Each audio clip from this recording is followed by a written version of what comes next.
Haka jingle ka UEFA Champions League round of 16 hapring ka Tottenham Persha ya ka AC Milan. Jingle ka Tottenham ka penon kam da ka formation ka balai sau ar bat kum juru kam AC Milan ka penon kam da ka formation ka balai sau ar iwe. Aba pai shakani ka jingle ka AC Milan ka layo bat pen khijar nengkong tang haga minit ka bahnyeu lengbak Ibrahim Diaz.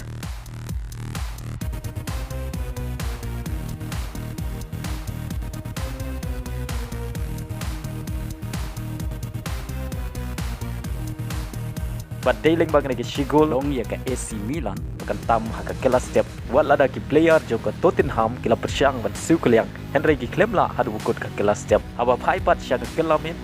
haka kila step omdon gino ki bayo priang ya ka yellow card Henry haka kila min baru arteli kenhun ki yo priang mar arteli ki yellow card Henry hadu bukut ka kila min ka Tottenham ka klemla ban sukuliang ya ki sigol jong ka AC Milan. But dailing bagay sigol jong Ibrahim Diaz kala penlong ya ka AC Milan bakan Pynliem ya ka Tottenham haga jingle ka League 1 jong ka round of 16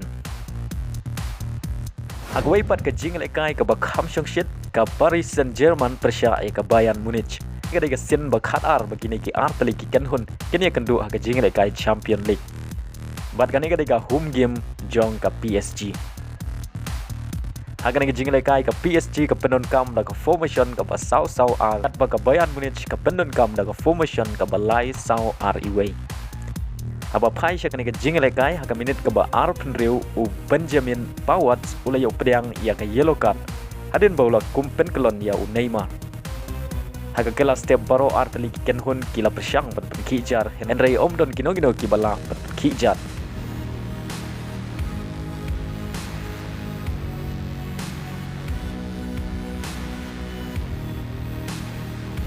Badai hak kelamin kata hak minit basan thulai kabayan skala yo bat pen khijar nengkong lengbau Kingsley Coman bat ia kabol lai rapen bu dau Davis Henry hak minit ka nyau phulai ka PSG kala yo bat siu kuliang ya ki sigol jong kabayan lengbau Mbappe Henry u assistant referee klem kenya ka gol namar bakadai ka offside bat sa isin hak minit ka ba pra pheway ka PSG kala yo biang ban thep ya ka gol pen ya khai lengbau Mbappe Henry lengba ka jingerap jong ka VAR la shem bakadai ka offside bat u referee klem ken ya ka ni ka gol